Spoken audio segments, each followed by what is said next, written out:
Hello and welcome back to Mother of the Year. This is Andrea, here to be your host of the show all about being the perfectly imperfect mom. You know, I thought my next podcast was going to be me with a guest, but after the week that I've had, I need to have a pity party. That is why the title of this week's podcast is Pity Party of One. Wow, what a rough week. My 7-month-old has been doing so much better on his sleep. Yes, he does wake up between 4:30 and 5 a.m. on average, but I've kind of grown used to it. However, over the last week, he's gone back to waking up once, if not twice, a night. It has been horrible. I've pretty much had to accept until he gets back to normal that I just need to get up with him and make him a bottle. That way I can get even a little bit of sleep. So let me tell you what happened this last week. Well, about 5 days ago, my son woke up with a fever. Now, he's been cutting those top teeth. This poor guy, the one top right tooth, it just looks so painful. It's so swollen and so red. He literally has everything he can get his hands on in his mouth. And so I gave him a little bit of Tylenol to kind of help him with the pain. Well, for the following couple of days, his fever never really went away. The Tylenol would help him, but I noticed as soon as the 4-hour mark was up, he was ready for more Tylenol. He had a fever again. So he was super fussy on top of everything else. Now, of course, this fell during the time that I was off for the weekend. Not only that, but this was the weekend after I went out to celebrate the holidays with my work family, and we had a giant party. But I'll get to that in a little bit. So after a few days of this fussiness, I really felt like it can't be just his teeth. Of course, I Googled it, as all good moms find themselves on Google. I Googled fever with teething. And so it basically told me you're not a horrible mom for drugging your child, but if this goes on for longer than a couple days, you might want to take them to their doctor to make sure it's not an ear infection. Well, of course, as life would have it, this took place on a day where his pediatrician office was closed. So I couldn't take the crying anymore. I couldn't take the whining anymore. And so I figured, you know what, I'll take him to urgent care. Now, of course, on top of having a 7-month-old baby, I do have my almost 3-year-old toddler. And so I try not to ask for help because, you know, you feel like it's your kids, it's your problem, you need to deal with it. But my husband is working on weekends now at his brother's house. And so I realized, you know what, I need help. So I texted my sister-in-law and said, you know, can I drop off my daughter for a couple of hours? My son is miserable, and I think I need to take him to urgent care. So, of course, she said sure. She's got 2 little girls that are like my daughter's best friends, and they're 7 and 4, so they're a little bit older. And yes, kids are difficult at every age, but after what I've been going through with my son, with my 7-month-old, to me, nothing is harder than a fussy baby because they can't tell you what's wrong. It's like nothing will ease it, not even a warm bottle, not even holding them, not putting them in bed. It's just absolutely miserable. So anywho, so I dropped off my daughter and took my son to urgent care. Now, of course, it's like Murphy's Law. As soon as I take him to the doctor, seems totally normal. His fever has gone away, and the doctor is like, he seems like a happy little guy. What's going on today? And so I told the doctor that he's kind of been battling this fever off and on for the last couple of days. And so he starts asking me all these questions about symptoms. And then the last question he asks me is, does he have a rash? And I said, no. The only thing I can see is on his neck, there's some red spots because he's been drooling a lot. So I think that's from the drool. And so the doctor looks and then looks at me and he's like, no, let's look under his onesie. So we unsnap the onesie, we lift up the onesie, and lo and behold, there is a rash over my poor son's entire stomach. How did I not see this? How did I not notice that my son is covered in a rash? I felt so stupid. Mother of the year over here. And so I just looked at him like, oh my gosh, I feel so stupid. How did I miss the fact that there's a rash? And so the doctor told me, I know what this is. It's roseola. It's a virus, and it pretty much just needs to go away on its own. And so I left, and I'm so glad that I went to urgent care. Moms, if you're unsure what's going on with your kids, just take them to the doctor. You know, people like to tease, oh, you're going to run off to the doctor for any silly little sickness that your kid has. But you know what? That's what insurance is for. And if a doctor telling me something silly is wrong with my kid, at least I can go to sleep at night knowing I've done everything I can. So we made it through my son being sick, and I'm so happy to report that last night he actually did sleep through the night for the first time in what feels like an eternity, and I got to sleep till 4:52. Isn't that great? Almost 5 o'clock in the morning. So the last thing we're working on is getting him to eat more. He's averaging 3 ounces of feeding right now, which is just brutal because then when he cries in the middle of the night, I have to assume he's hungry and make him a bottle. So once he's back up to his normal amount of ounces, then I'll know that he's okay at night and I can kind of let him cry a little bit longer. So I had to take off a day of work. I had actually been considering taking a day off this week just to kind of get caught up on some rest since I have been waking up multiple times a night. I told my husband, you know what, I think I'm going to take a day this week and just kind of catch up on some sleep. So, no, the day that I took off was spent with my son and trying to keep him happy and trying to make sure he's getting caught up on his sleep. So that was not exactly the day off that I wanted. So yesterday morning, my son, you know, he's getting back to normal and he's smiling again and he's laughing again. And we were spending some time in the morning together before my daughter wakes up. And all of a sudden, I hear from the monitor, my daughter's awake and she's kind of moaning. And I'm like, oh crap, here we go. Roseola is contagious, but once it gets to the rash portion, that means it's not contagious anymore. So I was hopeful that my daughter didn't catch it. So when I heard her moaning from her bed yesterday morning, I thought I was in for it. I thought I was in for another 3 days of fever. I thought I was in for another few days of sickness and started feeling sorry for myself. I would love to say that, you know, when my children are sick, all I can think about is poor baby, poor sweet angel, you don't feel well. But I gotta admit, of course this podcast is about being honest, right? I oftentimes think, poor me, poor mama. I'm the one that's gonna have to be taking care of this sick kid. I'm the one that's going to have to be playing nurse. I'm the one that's going to miss out on some sleep because I'm going to be getting up with this sick kid in the middle of the night. And yes, it does make me feel a little bit like a monster.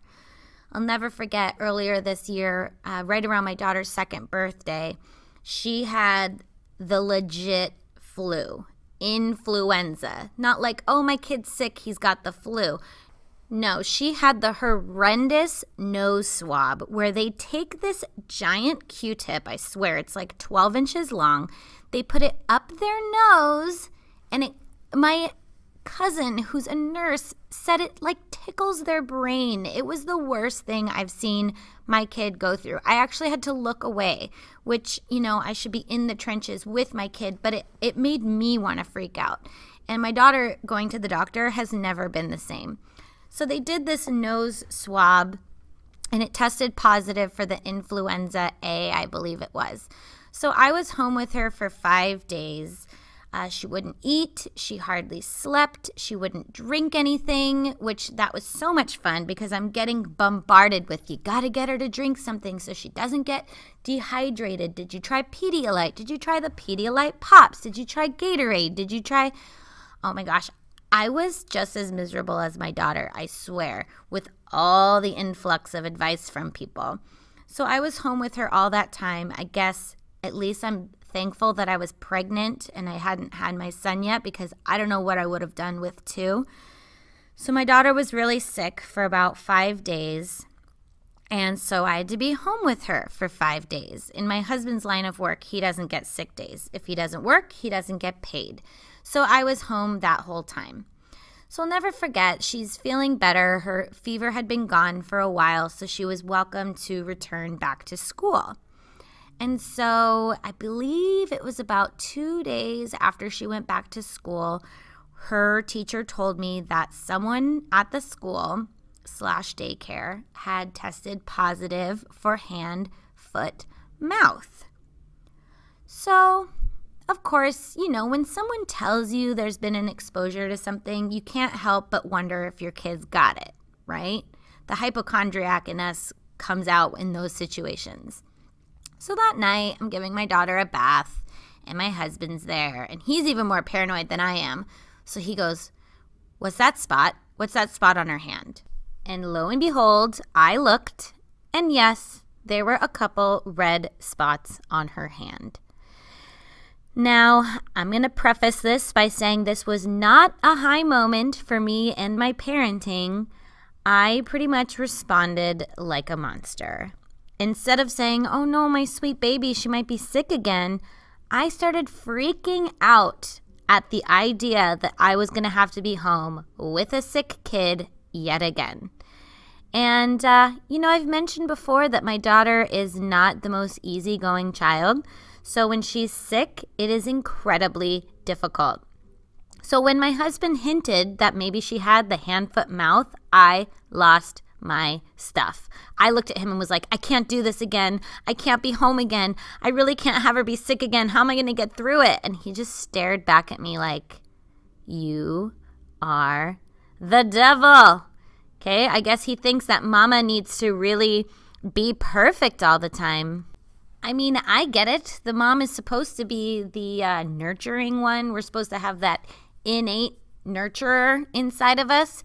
But when you've been home with a kid for going on a week and you're used to like working and kind of having kind of your own life, the thought of being home yet again made me lose it.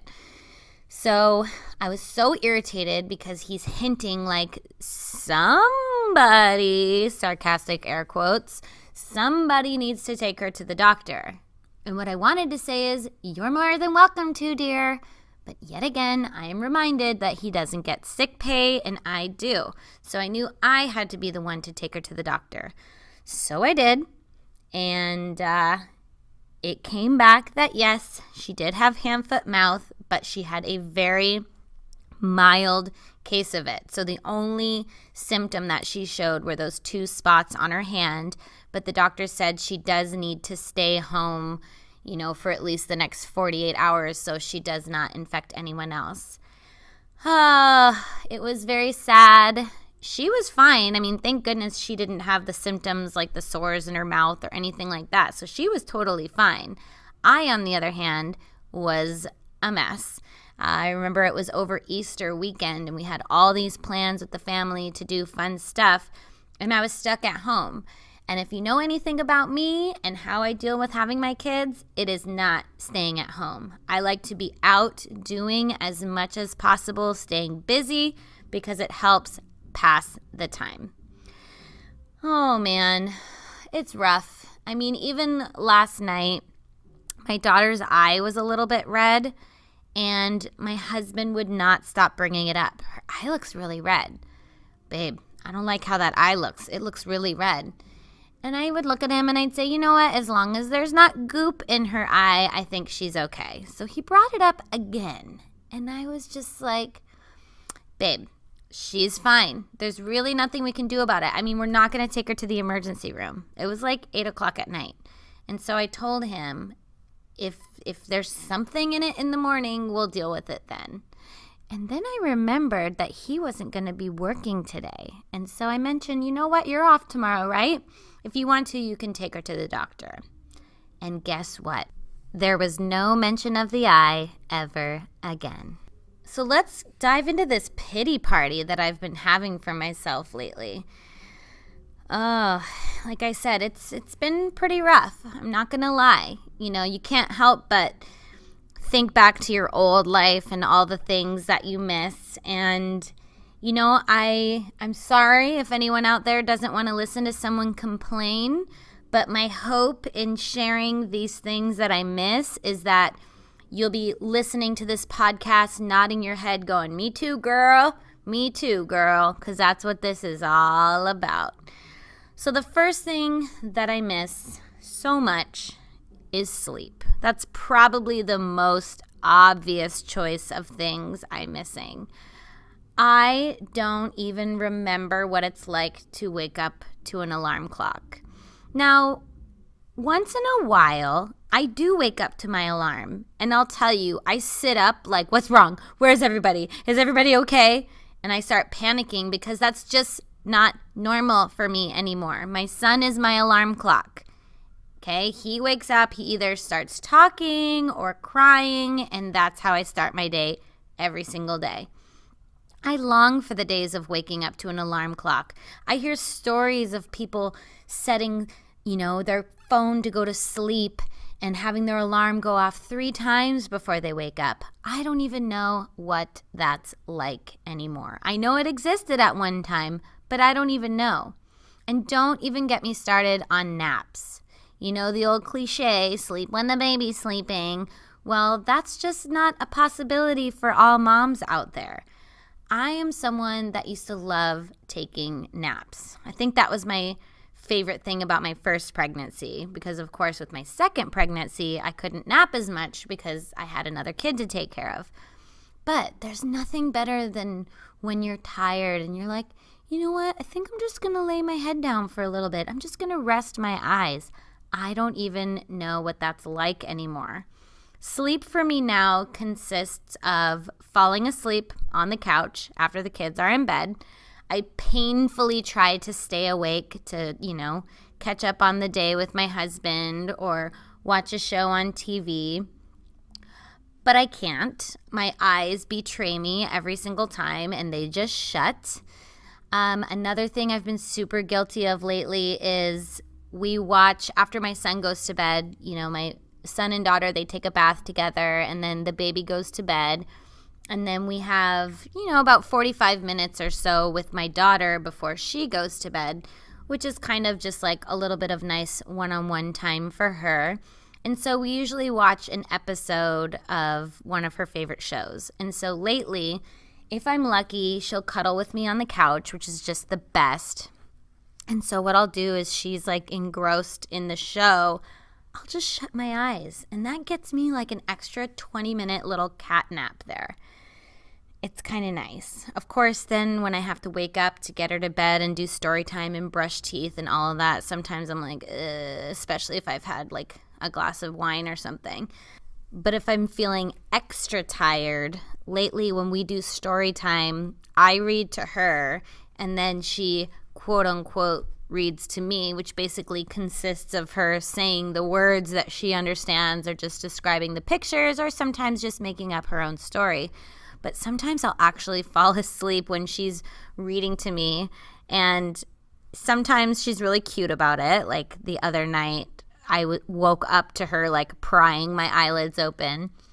But then there's times like last night where we were reading a book that had flaps, and so she's opening all the flaps and she's asking me to say what the picture is or what the color in the picture is or something like that. And she was getting so mad at me because I kept falling asleep. So she'd be like, Mama, you're not listening. And I was like, let Mommy sleep. Mommy's tired. And so finally, after about the 100th flap, I was like, okay, time for bed. So I definitely miss sleep. Even if I were to spend the night in a hotel or something like that, I still wouldn't get the greatest night of sleep because I'm always worried about what's going on with the kids. So I don't know what it's like to get a full night of sleep without having 100 things on my mind. So that is definitely the number one thing that I miss. Another thing that I miss from my life before kids is going to restaurants. Now, there are people out there that take their kids to restaurants all the time. I don't know how they do it. I guess their kids are just like, little aliens or something, because my kids, I guess I can't say kids because my son's a baby, but my daughter, when we've tried to go to a restaurant, it just ends up being so much more work because I'm somebody, unfortunately, that cares what everybody around me is thinking. So if my daughter is acting up or acting a fool, I look around to see the eyes of judgment. Some parents choose to do things like give their kid an iPad or their iPhone or something like that. But I just, I want to try to not do that. I mean, maybe I'll get to a point where I get desperate. But I just, if I'm going to take the time to go to the restaurant, I want it to be an experience for my kids as well. But it's just never really gone well, so that's just not something that I want to do. I also noticed that if I go out to a restaurant and my daughter is there, I'm going to spend all this money and I'm going to eat all these calories and I'm just not going to enjoy it because I'm going to be stressed out the whole time trying to feed her, trying to make sure she doesn't make a giant mess or drop anything on the floor, trying to pay attention to the conversation with the person that I'm at the restaurant with. It's just too much. I would just rather stay home. And now I've discovered there's all these apps that you can download that will have people deliver food from any restaurant around you to your door. It is amazing. Another thing I really miss from before having kids is clothes.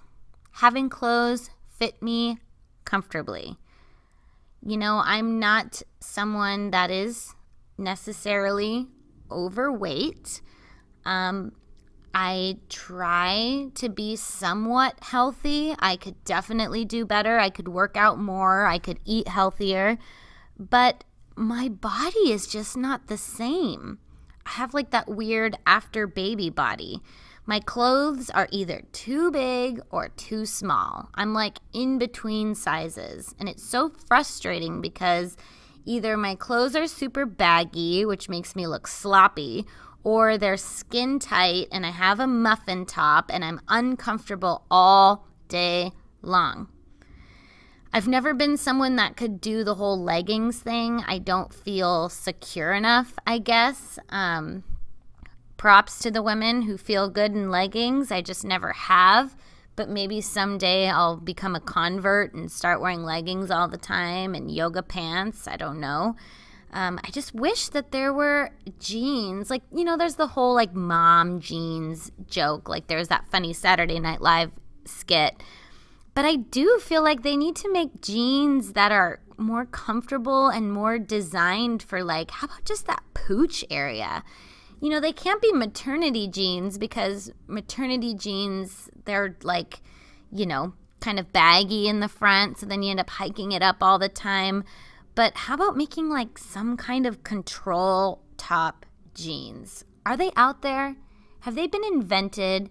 If they have, will you please email me at motheroftheyearpodcast@gmail.com because every single day I am uncomfortable in my clothes. It is so frustrating. I just want to pull on my pants every day and feel like, you know what? I had 2 kids, but darn it, I look good and I feel good. Because I can't wear something that I don't feel comfortable in. It affects my whole entire day. I think one of my favorite things about being pregnant was not having to worry about that baby pooch because you're pregnant. And you can just say, oh, I'm pregnant. You can wear like the tightest dress and just have your little bump hanging out. But now after the kids and, when your body is supposed to bounce back to normal, it just doesn't really. And yes, there are freaks of nature out there that have a baby and look fantastic afterwards. I'm going to probably talk about it more on another podcast, but I had the unfortunate experience of having gestational diabetes with both of my pregnancies, which was extremely challenging. I was put on a very strict diet, and I had to walk 20 minutes 3 times a day. I had to walk right after I ate. And I'm the kind of person, like, you tell me to do something, I'm going to do it, especially when it comes down to the health of my kids. So the one benefit of gestational diabetes is that I did have to eat so healthy, so I did not gain any baby weight. If anything, I lost weight when I was pregnant. But that's not me trying to brag, because I'll tell you, when you have to analyze every single bite that goes into your mouth, it's brutal. So I have the unfortunate experience of worrying about gaining weight after having the baby. Talk about frustrating. Like, you hear after I have the baby, everyone says, like, wow, you look great. You look so good. You wouldn't even know you had a baby. And then it's like a couple months later, it's like, okay, now you look like you've gained a little bit of weight because I'm not eating a psychotically strict diet anymore. So it's all just like a mind, you know what. But let's save that for another podcast. One thing I miss so much is my husband. Now, I don't have to miss him because he's gone anywhere or that he's, far away or anything like that. I miss our life and our relationship before we had kids. Now, to be positive for a moment, I can definitely say I 110% love my husband more today than the day we got married. There is nothing like seeing the man you love grow into his role as a father. Seeing the way your kids look at him, it's like so amazing, and it does make you love them in a different way than you ever did before. But having kids can create so much tension. I'm tired, he's tired, the kids are cranky, and, it's like I can go from I love you to I want to kill you in like 0.5 seconds. So I hate that. I don't want to feel like that. I want to feel like we all have our moments of struggle and I can be patient all the time with everyone. But it's just not possible. We don't get to have a ton of time with each other alone. If we do get to go on a date night, I'm totally worried about how tired I'm going to be the next day because I will be the one getting up with the children. Most of the weekends, my husband does work, but he doesn't work at 5 or 6 in the morning. He usually works, 8 or 9. So I do make the choice to, I don't want to say let or allow, but just for the sake of conversation, let's say I do let him sleep till 7, 7:30, sometimes 8. And it's really hard to stay out late the night before knowing that is what lies ahead of me.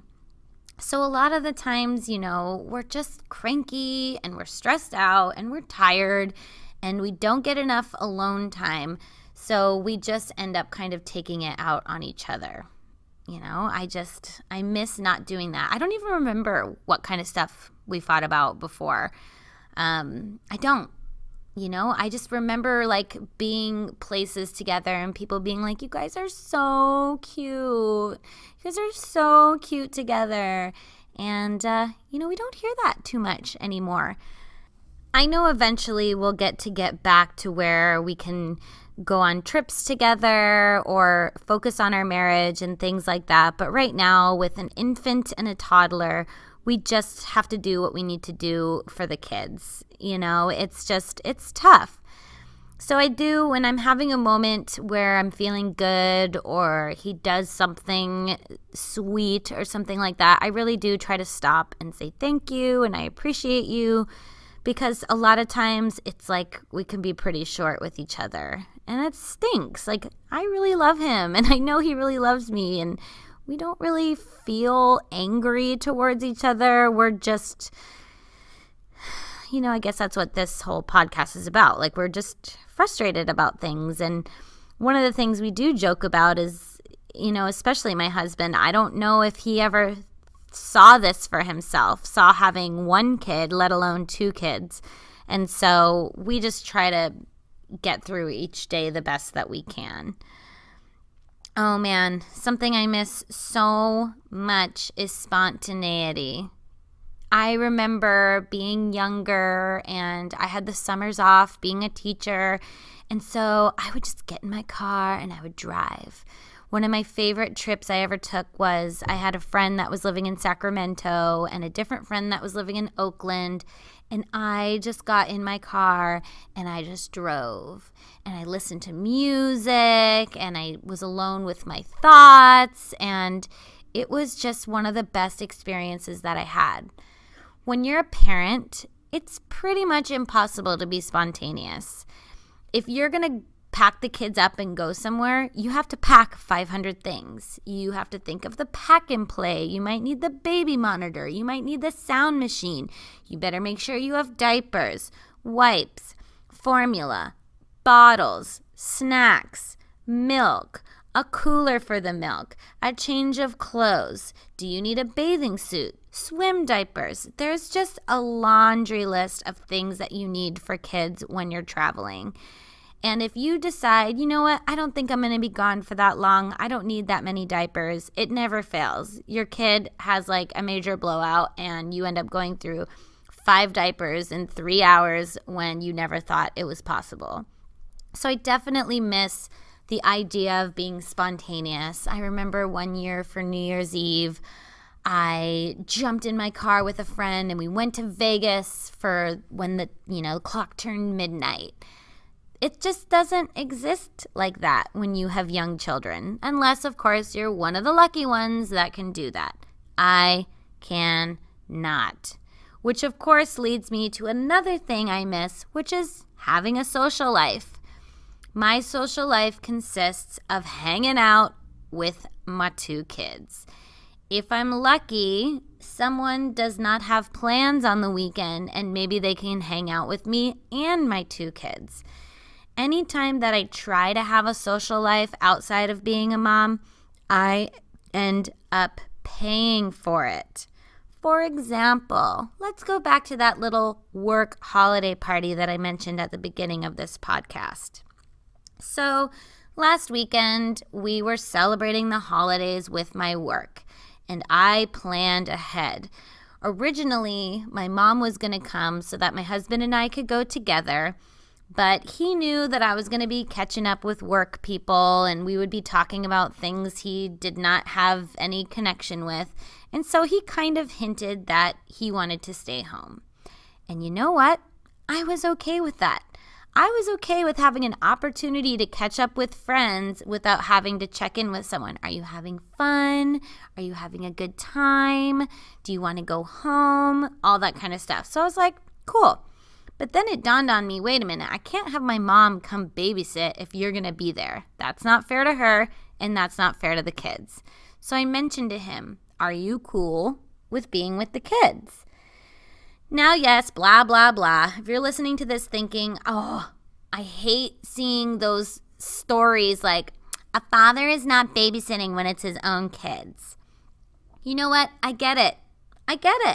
It should be 50-50. The father should do as much as the mother. But you know what? For some of us, that's just not reality. And we can either accept it or we can get mad about it.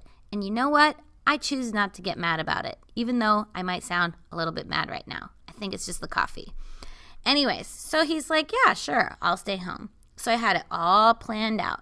I had someone give me a ride to work, and I was going to take a car home from the party. So I went to the party. I even went to a pre-party. I had a couple drinks. Then we went to the work party, and it was so much fun. Everyone was cutting loose, letting their hair down. We started a dance floor. And I really only had a couple more drinks. I knew that I was going to have to be up early the next day. And again, my son has been waking up a lot, so I didn't know if I was going to have to be up in the middle of the night too. So around 9:30, what a loser.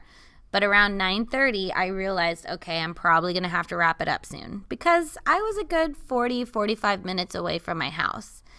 So around 9:30, I start hinting that I'm going to be calling a car soon. And of course, everyone's begging me to stay because I'm the life of the party. Just kidding. But everyone wants me to stay because we're having fun. But I knew, guys, I'm going to have to be up so early tomorrow. And so finally, by 10, I kind of ghosted. I just kind of snuck out and took a car home. And I think I was home like by 10:30. And it's a good thing that I came home because then my son was sick all weekend with roseola, as I mentioned. So the next day, I can't say I was hungover because I really didn't have that much to drink. But I think all night I was sleeping with one eye open. I had this like anxiety in the back of my head, like any minute now my son's going to wake up and any minute now I'm going to have to clock into being a mom. So I had a hangover in the sense that I was tired all day. I was probably a little bit dehydrated. Maybe I didn't eat enough because I was having such a good time. And so I paid for it all day. And it was one of those days where my kids did not nap at the same time. And so it was just constantly being on. And I didn't want to complain because I knew my husband, even though he loves me so much, I knew he was going to be like, you chose to go out last night, deal with it. So I just kind of kept my misery to myself. Now I complain about how much I miss having a social life, but then one of the things I miss too is being bored. I don't remember what it's like to come home from work and have nothing to do. To come home and look around and be like, I'm bored. It's just not possible. Even if my kids are sleeping, there's always something that can be done.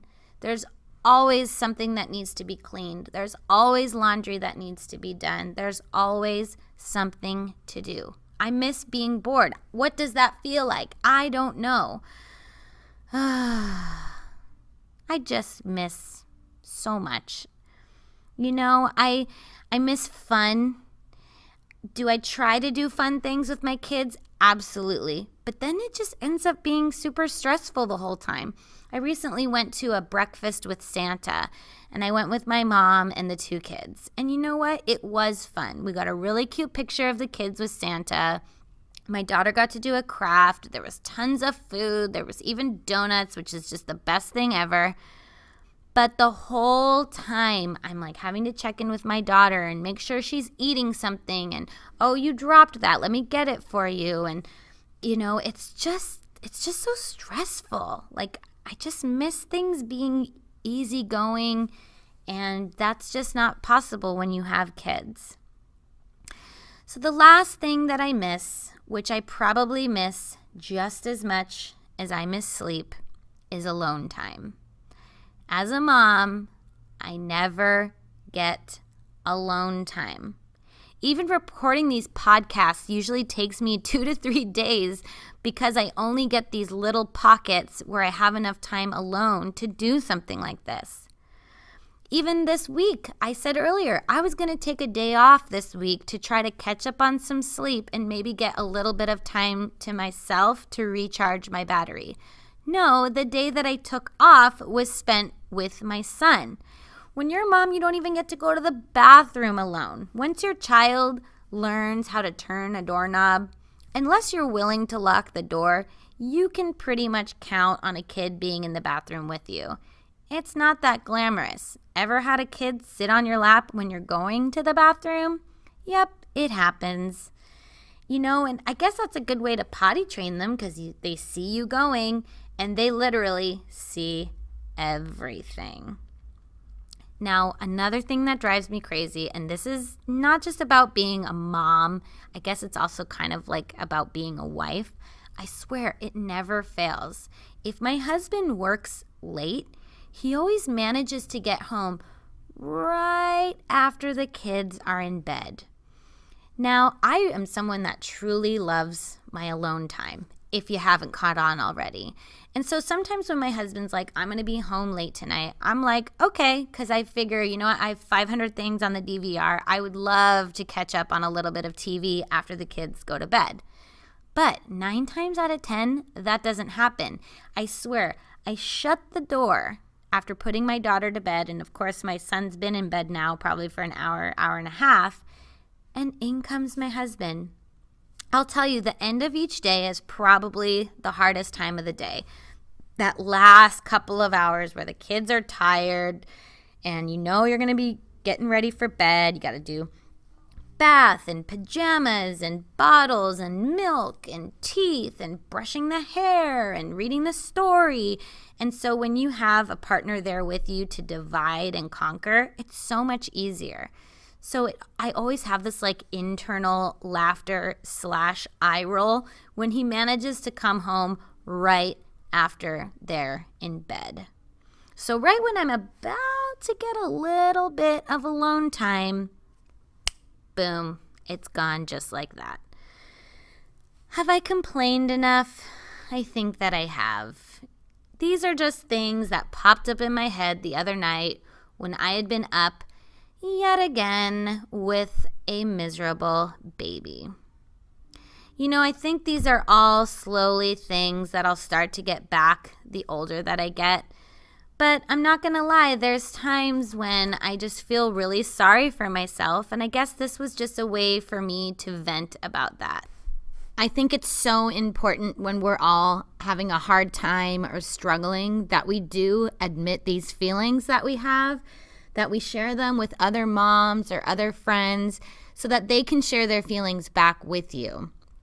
It's hard enough to try to navigate through each day. We don't want to make it harder by keeping these feelings that we have to ourselves and, feeling guilty about them or feeling bad about them. So if you have any feedback or you feel like I left anything out on the things you miss, feel free to email me at motheroftheyearpodcast@gmail.com. Don't forget to follow my Instagram at Mother of the Year Podcast to see pictures about all the things that I struggle with throughout the week. And please subscribe to this podcast on iTunes. Please leave a review and rate it 5 stars. And don't forget, moms, the struggle continues next week. Bye for now.